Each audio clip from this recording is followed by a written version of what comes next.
Hey, this is Alex Massive, aka Gamer Dad, coming at you with a review for Path of Exile, Settlers of Kalguur. This is the seasonal expansion to one of the most popular ARPG computer games. It's the only game I still have a chance to play. I play it 3 or 4 times a year. Seasonally, hopefully I get maybe 20, 30 hours, maybe 40 hours over a few weeks, squeezing it in, after dinner or late night, or maybe I'll get one night away. It's a lot of play and then disappear, and then I've got to go deal with life. So I wanted to give my review from that perspective. Why are we talking about this game from Massive Riffs, which is a music production entertainment channel? Well, because we are going to be actually releasing a song based on Path of Exile, based on the lore, and that should be coming out really soon. We're getting close to beginning the video on that. So just wanted to give a shout out to Grinding Gear Games, who makes this, and it's a fantastic game, and it's the only game I get a chance to play. So I wanted to just talk about it, and yeah, let's get into it. All right, shall we? Here is my character. Okay, yet another version of Rokor, and this season we did a lightning strike build, which is a melee build, because this season they buffed the melee. And the melee is just, a weapon that you use. Now, this skill happens to look not like a melee skill, but check it out. It hits everything. Everything dies. So anyway, the changes made, the melee, the progression, the economy, everything was great. There was plenty of guides, plenty of help online. I was able to find resources, even within the initial 15, 20-hour period. I was able to obtain enough currency to get some really cool items and make me go fast through the maps.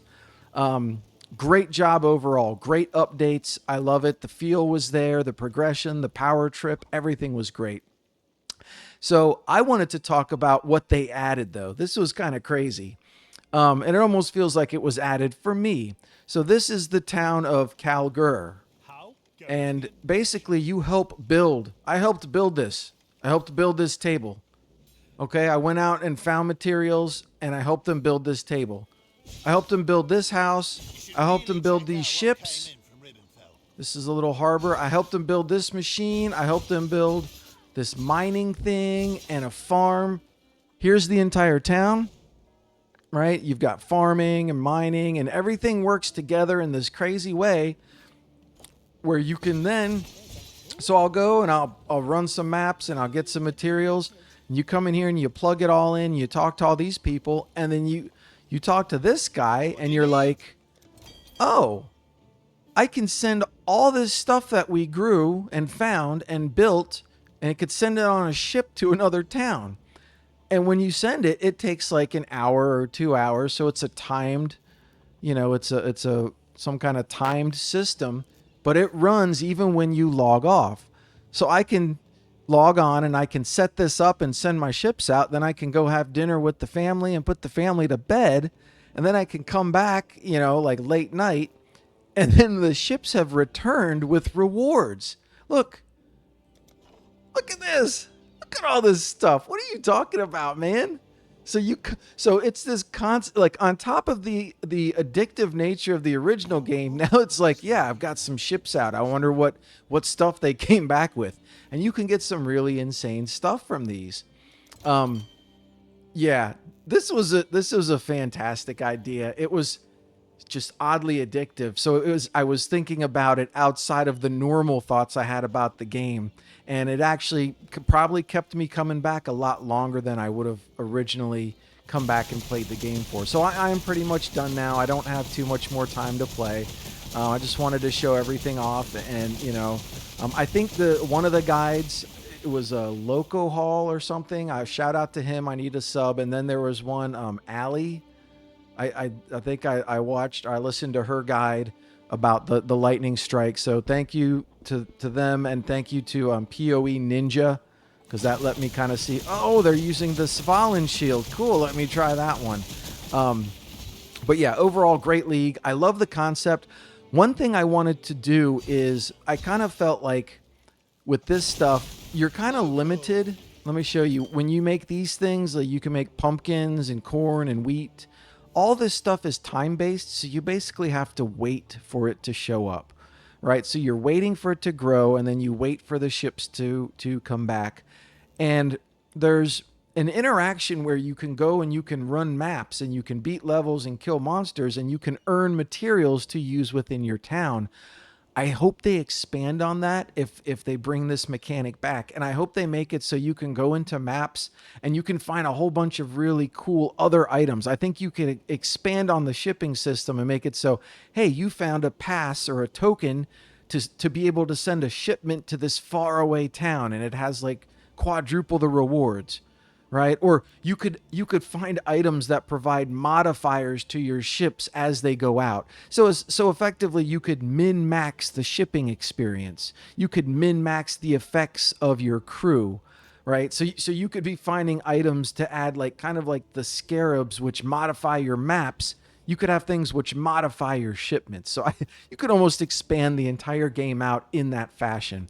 Grinding Gear Games, these guys are incredible. These guys are at the top of their game. This is an example of a company who has stayed true to the core values of their community and who has consistently outperformed expectations over and over again. They're getting ready to release a new game, Path of Exile 2, this Christmas, and this one's looking like it could go like mainstream, could be on couches, could be played by kids everywhere, on PlayStation, on Xbox. It could be humongous. So what we're seeing here is the kind of the last stage of the kind of small scale company who's just catering to their it's a large audience, but it's not as large as it could be. It's not totally mainstream yet. Once they go mainstream, it's going to be interesting to see what changes, and can they still innovate in this fashion in a seasonal method, and still stay true to their core fan base while still appealing to the mass amount of people out there, right? I'm very curious to see it, almost more curious about that than actually playing the game at this point, just because I've been following this for a while. Either way, we want to make here, let me switch out of here. Either way, we would like to make music to support Path of Exile, or hopefully Path of Exile 2 if people dig what we do. So that's going to be coming out soon.